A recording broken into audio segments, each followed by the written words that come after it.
After Sydney went to heaven, I had a lot of anger. And she'd lay down, shut her eyes and cry and wake up, and the first thing she'd do is cry. There were times I felt so abandoned. I'm gonna make something happen. Divorce. I wanted everything to just go back to normal. Losing a child, extremely hard on your marriage. The weirdest things would cause me to cry. That time in my life, I had never thirsted so much for what did God really promise.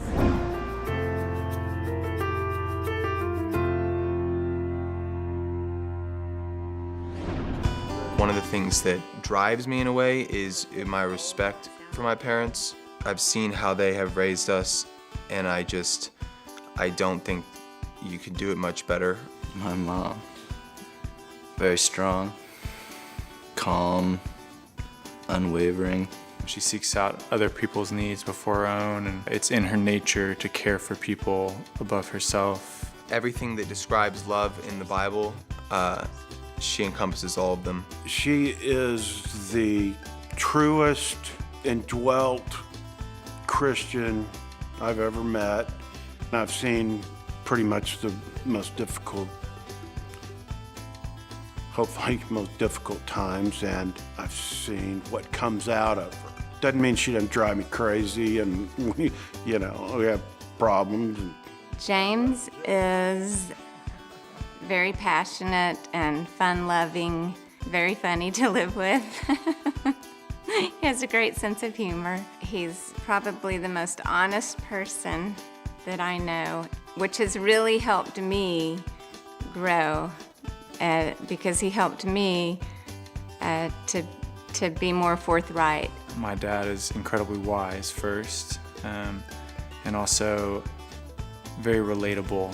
My my dad is also incredible, but yeah, he's hilarious. No one makes me laugh more than he does. Rational, and at the same time being a dreamer. Discuss anything openly and honestly as much as he can be. He's never gonna hide anything from me. He's gonna be completely honest. Both my parents are rocks.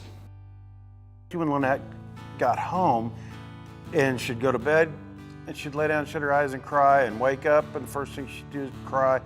I loved being back home, tried to just kind of pick up and keep going with life where I had left off, but yet it was very different without Sydney.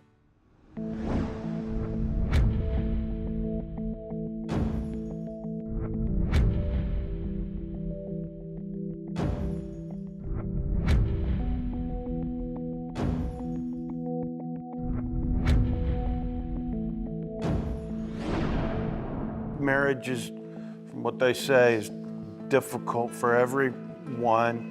I don't know how it could be difficult with me, but anyway, we'll take that on faith that it is. When we got back, Lynette just kind of withdrew to survive or to recharge or whatever it was. Our issues became bigger and louder.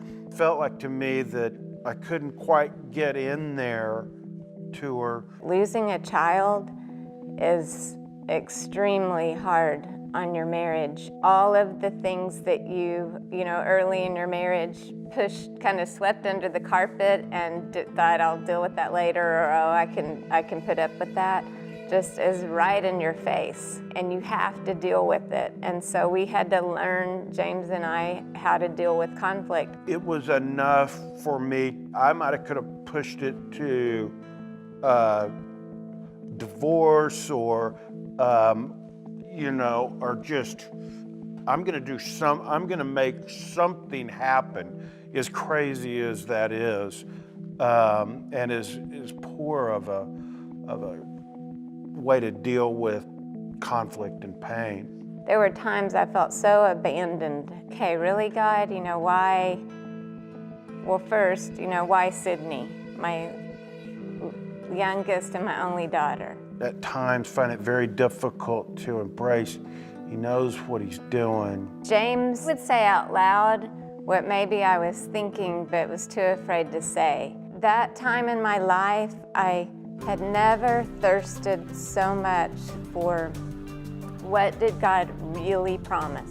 It wasn't until later, reading my journal, that was really the first time that I thought, wow, He helped me get through it. He helped me live each day somehow.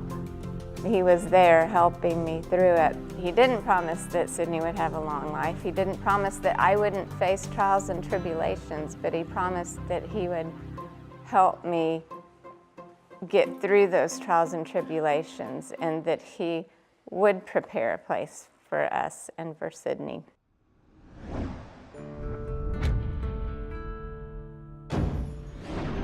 I think we learned that you grieve, it's a real single sport, if you will, that everybody, it's just very different. After Sydney went to heaven, I had a lot of anger. I'd say from 15 to 17, 18, was a lot of conversation with people trying to understand evil and kind of this whole balance of power that was going on in my head. I remember my parents forcing us to vocalize like things we felt about Sydney, things that I'm very thankful I had the opportunity to say.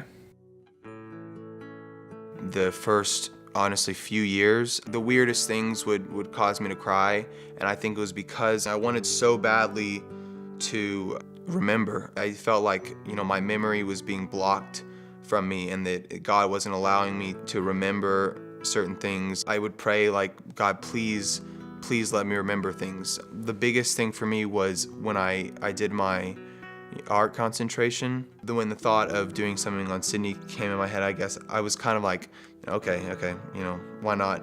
And then after I began, memories would pour in. Every single painting and every single piece of art I did, I feel like I unlocked a new, memory. As you're drawing her, as you're painting her, I began, setting my phone background of her. I started to realize how huge an impact she had on me, and I never wanted that to fade away. I never wanted it to diminish. I was always the scared one. I was always anxious, and she was always brave. She was always courageous. One of the first things I said to someone asking me about it is that I wanted everything to just go back to normal, but that's impossible. For a long time, I was really angry. I didn't have to hide the things I was feeling or pretend like everything was okay. I was writing essays for college. I really didn't want to write about Sydney. The more I thought about the prompt, it was just clear that she was the most influential person. I guess it took a while to even allow the idea that it's a matter of faith. If I don't believe that, Christ, God, is omniscient, omnipotent, omnipresent, and omnibenevolent, then, if one of those four things isn't true, then I don't have to worry about anything. It took me a long time to be able to have the faith that all four of those things are true, and therefore we're in His hands and we're in His plan, and His plan is good, even if it looks like it's a mess on the outside.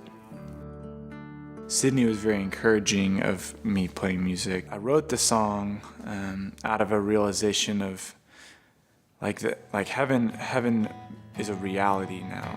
Because of this experience, there's this tangible feeling of heaven being a home. There's something greater to come. 'Cause the future is such an unsteady thing. We often yearn to know the unseen. The truth is there's not much to know. 'Cause in the arms of my God I find It's too hard. I can't handle it right now. I kept telling myself. I don't even like to talk about it. But the more I fought it, the clearer it became that the issue, or rather the person, about whom I felt incapable of writing was the person about whom I had to write. My little sister, Sydney. In the beginning of May 2006, Sydney was diagnosed with a rare form of leukemia.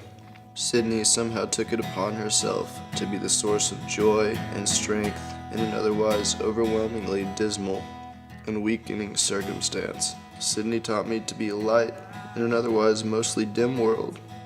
I would not be near the man I am today without Sydney, and I'm still not half the person Sydney was in her short lifetime. Even though Sydney is gone, I still miss her, and I learn from her every day. Please tell me where I should go. Between the trees and the hills, I've had my fill. So won't you take me home?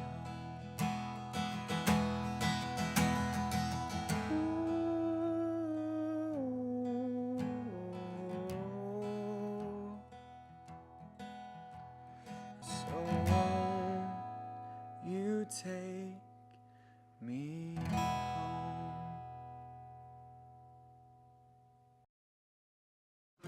I used to tell James it's like a veil's been lifted. Intimacy with Christ and a trust that's deeper than anything I experienced apart from having Sydney there with him. Okay, if God had to come to me and said, your life can be easy and comfortable, now your kids are going to be a disaster. They're going to spin off and be in rehabs for the rest of your life. Or door number 2, they can go through trials and tribulations, and it's going to produce character in their life. Hopefully, I would have taken door number 2, but I might not have. I mean, surely I think I would have, but the character that has been produced in their life is incredible. They're amazing people, little guys. It's not guaranteed they're not gonna spin off, but they are amazing. I do believe God heals people. And I believe he could have healed Sydney. I mean, I believed it up until the day she died. That wasn't God's will for Sydney. Christ is God, and God is there, and okay, you know, what are you gonna do with that? You know, God said, there's nothing that can separate me from him. When I say you're safe, and I say nothing's gonna snatch you out of my hand, there is no one big enough in the neighborhood that's going to snatch you out of my hand. He's who I'm hanging my ultimate reliance on.